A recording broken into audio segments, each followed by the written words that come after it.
God is a righteous right. Okay. Yes, ma'am? To hear, to do, to go his way. Okay.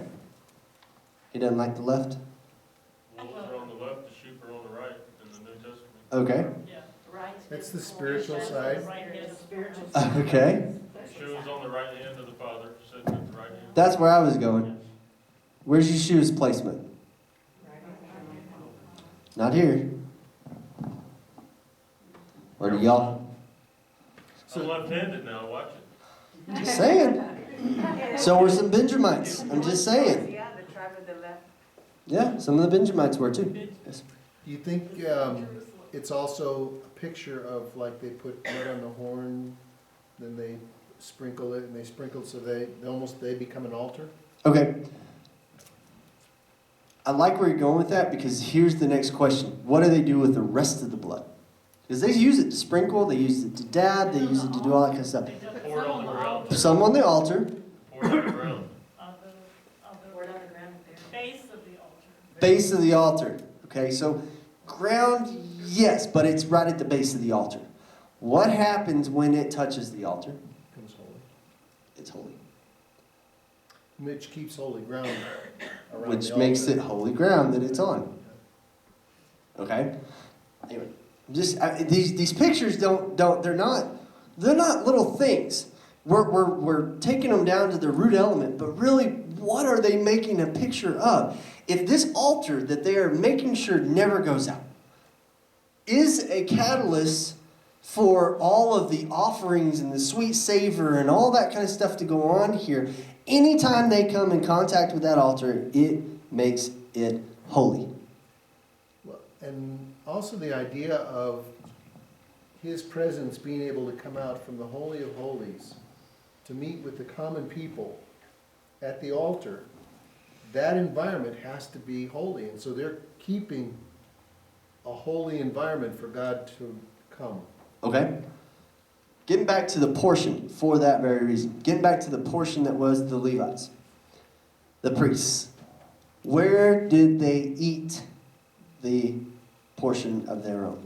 In the holy place. In the holy place. Could not go out of. It says that. Don't go out. You can't eat this anywhere else. You can't eat this in the blue. You got to stay in the red. Yeah, but that was just a select of them, because how many Levites at this time were there? There was a lot of Levites. They couldn't It all was like be in there. 9,000. I think we figured close to 10,000. They couldn't all be in the red. No, they weren't. It was a select. Well, there weren't. And we also know, though, it hadn't been given yet, but we know that they were on a cyclical work schedule. Right. You know, they only worked, what, 2 weeks a year? 2 weeks a year. 2 weeks a year. It's a pretty good work schedule, you know? And they were taking care of the rest of the time. Right. Now, yes, sir. Didn't they have to transport the whole tabernacle? And it would move. When it would move, yes, sir. Did, who all had to gather the wood? The water, there's the tour carrying all that water up there too, wash everything. And as far as the, Mm-hmm. in a desert, there's not just a whole lot of sticks out there. You're right. You're right. So, I guess God provided. he did provide. I love you, Shirley. You're right. He did provide. But at the same time, what he did was he made it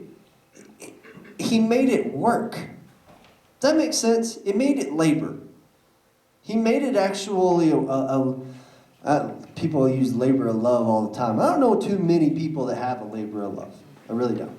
You know, I would hope to find it someday. But anyway, but he made this a labor. He made it something that wasn't easy necessarily.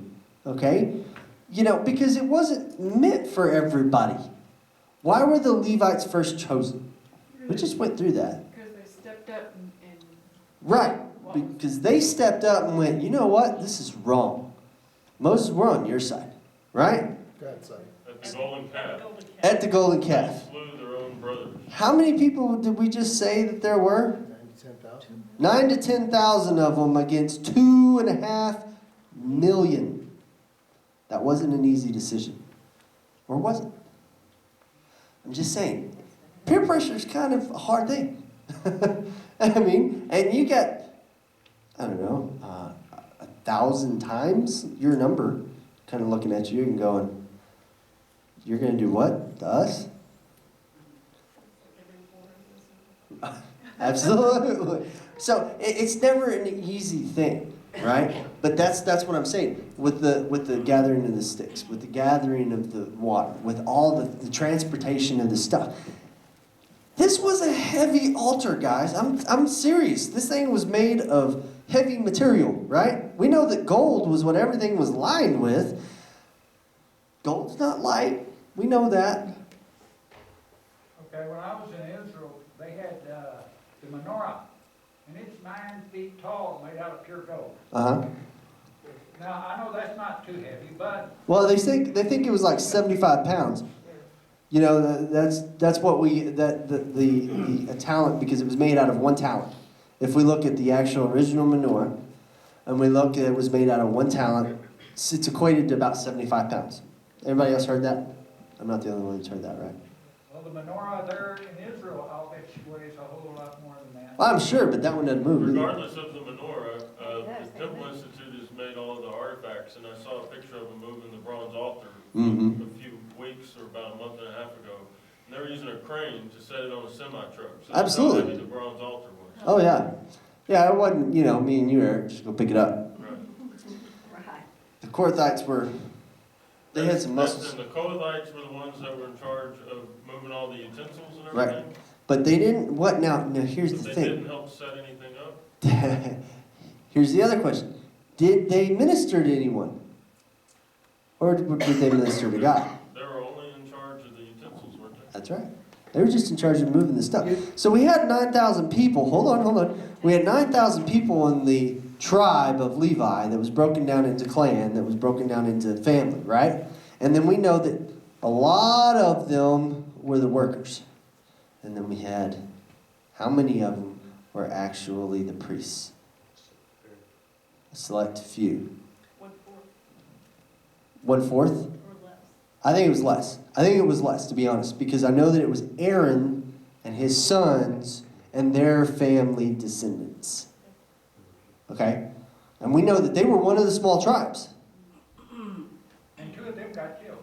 And 2 of them got killed pretty much right away, and all for the same reason. Okay, so, yes, ma'am. I think they did do, by their works, was their testimony there. Oh, absolutely. No, they ministered to God.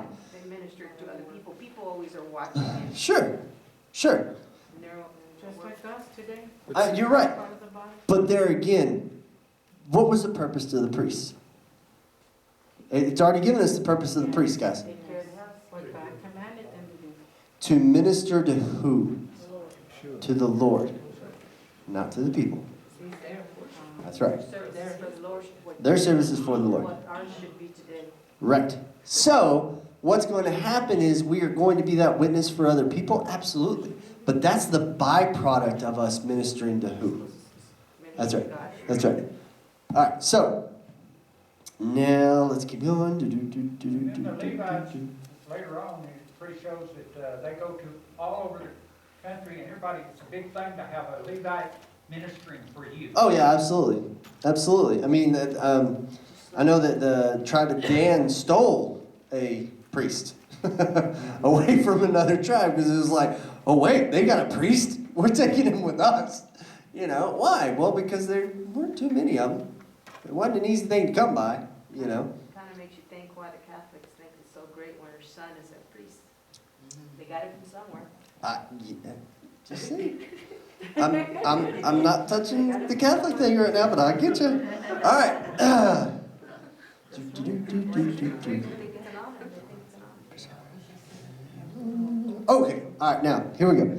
They'll figure it out. Why would the place of the killing of the offering be most holy?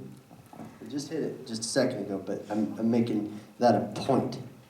Because Leviticus 17:11 says that the soul, a lot of translations say the life of the flesh is in the blood, but it's actually in the Hebrew says the soul of the flesh is in the blood. So where the blood gets spilled, that makes it holy.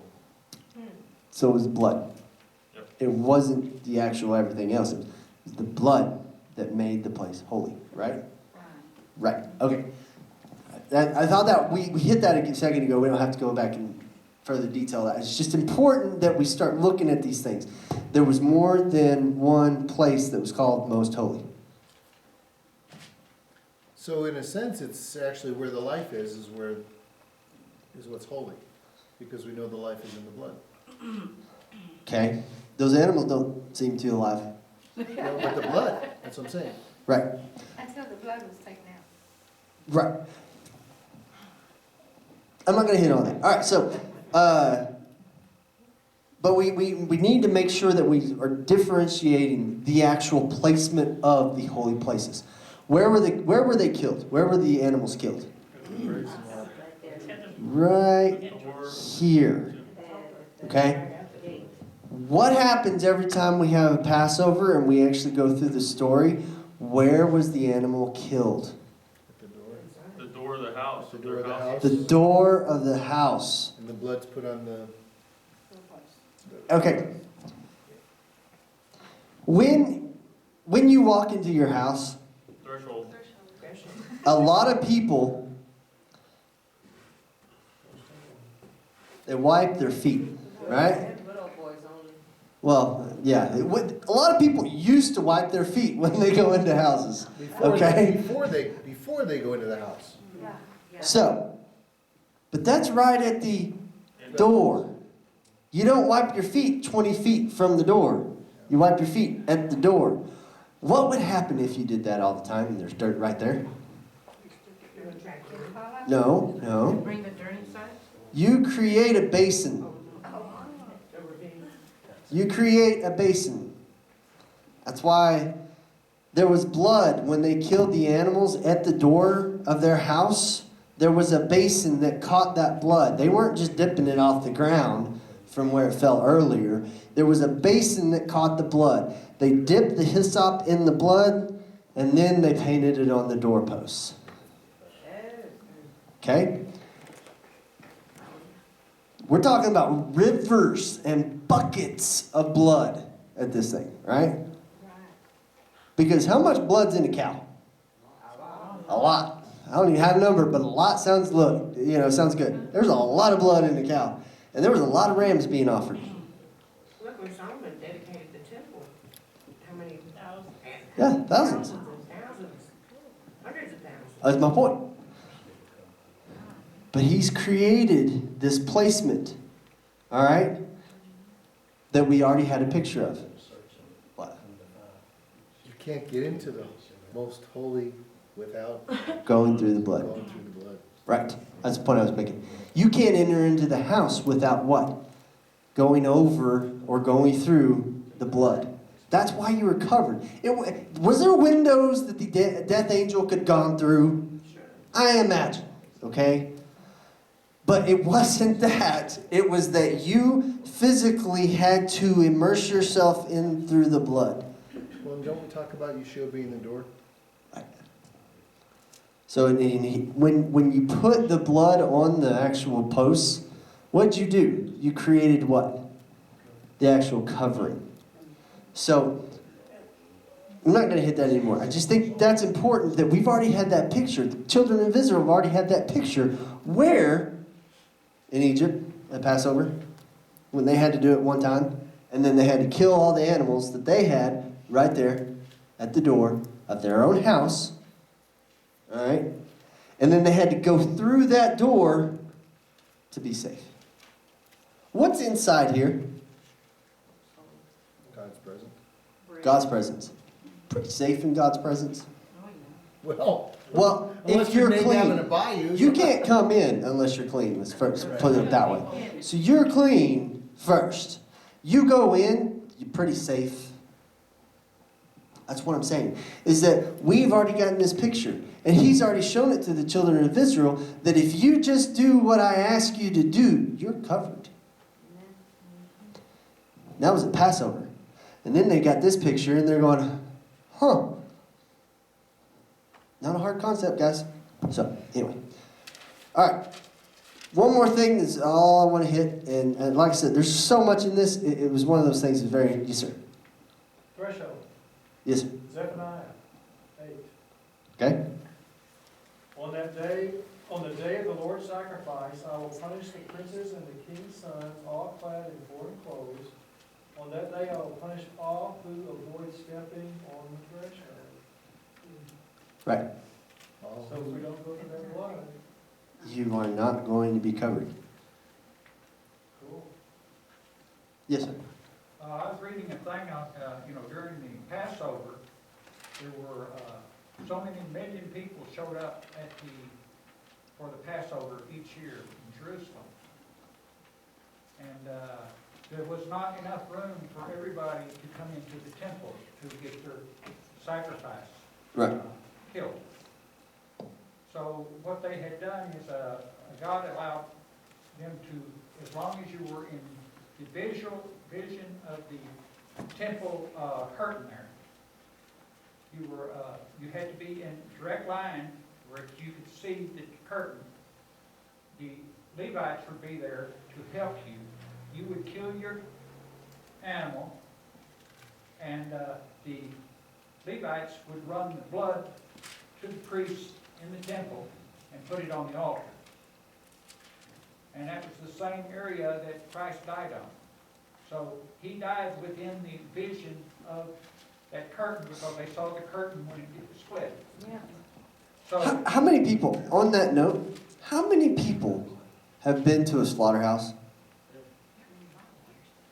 Yeah, I've been to a slaughterhouse, a few of us out. Speaking of that, you got a conveyor line of people. Because I've heard the same thing. I've seen actually in scripture where it talks about some of that too. But there's so many people in line. Imagine this line. I mean, y'all been to amusement parks, you stand in line in the hot sun and just kind of melted there and kind of stinks because everybody's kind of rank at that point anyway. Add dying flesh. And that's what's going on. Hot dying flesh, that's right. And thousands and thousands and thousands and millions. thousands and thousands of people are standing in this line. That's not a fun picture, but at the same time, what was required? And what was it for? Because we look at it and we go, well, it was for sin. No, it wasn't just sin. It wasn't just sin. We know that a lot of it was for consecration, for peace offering, for Be in his presence. just to be in his presence. You know, Korban Olah. I mean, now, last thing I wanted to hit on. The forbidden portions. Must be the forbidden portions, okay? What were they? The fat, the thighs, liver, kidneys. Okay? All right. What else? The skin, Skin, right? Head, shoulder, The offal. thigh, right thigh. the poop, The poop. All right. Now let's go to the actual stuff that tastes good. What about the meat? Oh, was that 901? What about the wheat, just be quiet? Huh? I'm sorry? What about the wheat? No, the meat. Oh, The meat. What about the meat? What about the meat you couldn't eat? What was the forbidden portion? Liver, Okay. fat. The fat. Liver, kidney, but there's fat. some you had Yeah, to right, totally you burn was up on the filtered. altar. Some had to be left. That's where I was going. Until it was burned up on the altar. It had to be burnt up on the altar. Now, you've got a portion. All right, you're a priest. You've got a portion. And you're a male. Okay? You've got a portion. And you get to eat it, right? What happened in 3 days? Stop. You had to kill. It was unclean, it was rank. It was an abomination unto the Lord. That's what I'm trying to say. So we think about it all being the stuff you don't really want to eat anyway. I don't want to eat the dung. Thailand, maybe they do. I don't know, but not here. I don't want to eat the dung. I don't want to eat a lot of the fat, you know. I used to think, hey, that's a good pork. Now I don't, you know. Definitely, I don't want to eat some of the other stuff, you know. The liver never sounded good anyway. But anyway, just on and on and on and on. The call. You can't eat you're not allowed to eat the fat, according to that. Right. The blood or the fat, either one. Right. But that's what I'm saying, is that that wasn't a hard thing for most of us, right? But then look at what it talks about as far as leftovers. This is my thing with my mom. I get to tell her from now on, Mom, I don't eat leftovers. Why? It's an abomination, and God said so. Okay? After 3 days. I like leftovers, I guess no more. I'm just saying, no. I'm making the point, though, that you've got to look at this. Because what happened when it was their portion, when it was given to them? It said to what? Consume it. Eat. To eat it all. What happens if you're not hungry? Well, then you burn it up. Then you burn it up. I'm just making the point. Nothing was left. Well, and it's like the They Passover. didn't keep. You eat it all that night. You don't leave any till the next day. It's burnt up. Now, was some of that because there wasn't a lot of refrigeration back then? I'm sure. God, that was part of God's plan. I mean, because God did things for a reason. Hold on. But what was the other reason that it had to all be either consumed or burnt? Get into something specific. Picture of Yeshua, okay. Okay. Not where I was going, but okay, keep going. Anybody else? Become unclean. Become unclean, okay. Supposed to be a reminder of Passover when they left Egypt. They had to leave in one night. That's where I was going with it, because it was something that they've already seen. It wasn't something that was new. It was something that they've already seen. It was said that whatever's left over in the morning, it has to be complete. There, nothing's left over by the morning. It all has to be consumed, either by fire or by you. Because could they eat the fat in the lamb? No. Could they eat the liver? Could they eat the kidneys? Could they eat the caul? Could they eat the other stuff? The groin fat? No. But it all had to be consumed. Okay? Yes, ma'am. Some of the food today, I hear and people don't know this, McDonald's is a big example. They're using a lot of the leftovers of the animals, not to waste it, and make. Oh, yeah. Eat. Oh, yeah. Chicken lips. Yeah. To this day, we finally science, we know kidney, liver, filters, fat, holes, Filters. Right. fat, so God already knew all that. Absolutely. It took us A long time to get there, right? science to catch up to that. I mean, and that's the argument with pork, you know, I mean, whatever. There was that specific thing, though. It was because God's already shown us. He showed us a portion. He showed us at Passover what we were to do. He showed Cain and Abel what to do. Just throwing this out there. He showed Cain and Abel what to do. How often has God changed his mind? Okay. So if he never changed his mind, Once. He committed and didn't kill the children of Israel with Moses interceded for him. Well, that was more than one time that he let me rephrase. yeah. When has God changed? His character, Yeah. never. Never. Okay, so clarify that. His character. Because we had a big long discussion about that last night. He gave me a headache even on it. Ask But, him when. um, When is he changed? What's new? Gonna behave. when has he changed one of his commandments? Never. It's always the same. More he's old, he's never. And Yeshua shows us that in Matthew. He shows us that in Matthew 5. All right? And if you don't know Matthew 5, 17 through 21, you need to know Matthew 5, 17 through 21. Because that shows, I mean, not one jot nor tittle shall be done away with.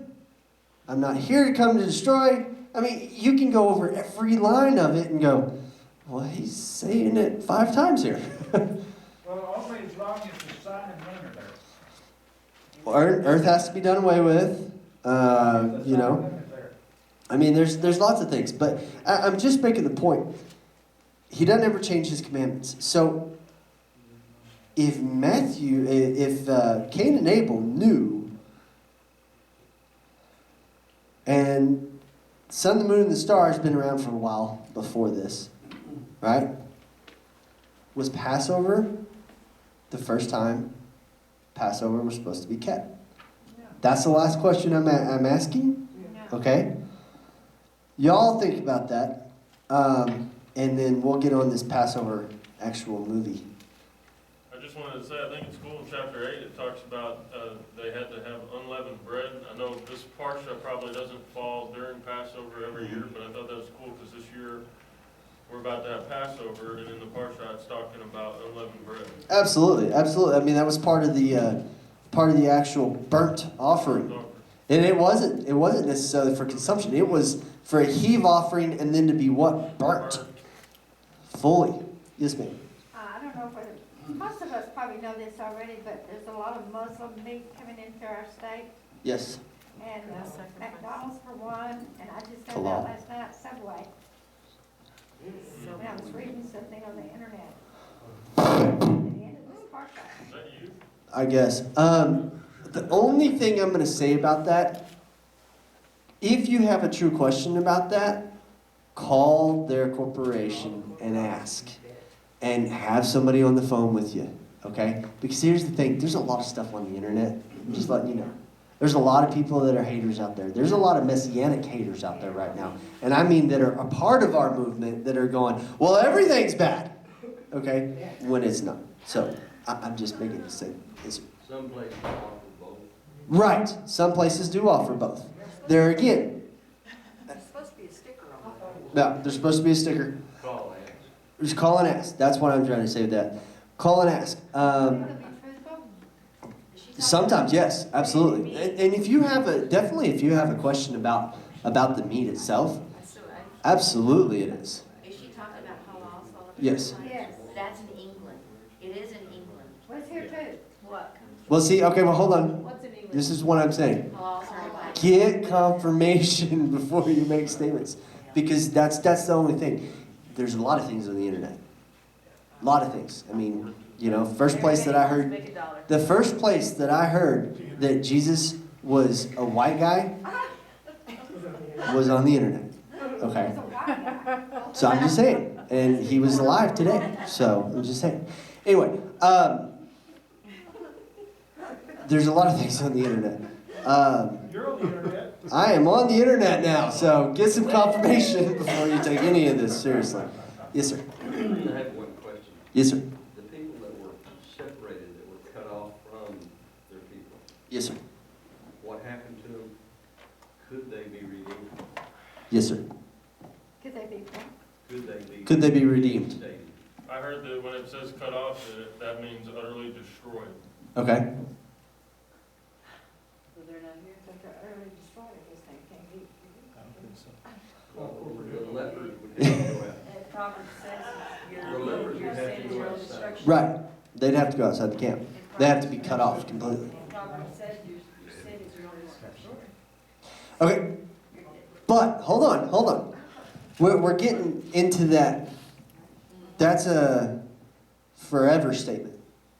Well, let's go back to the forever statements that God made. Okay? Were those abominable sins like the sin of blaspheming the Holy Spirit? No. And wasn't that the only one that was considered to be the one that was unforgivable? So, that leads back to that question. Could they be redeemed? I think so.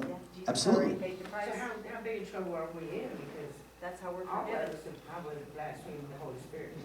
No, there's a difference, Mel. There's definitely a difference, Mel. Big difference. There's a big difference.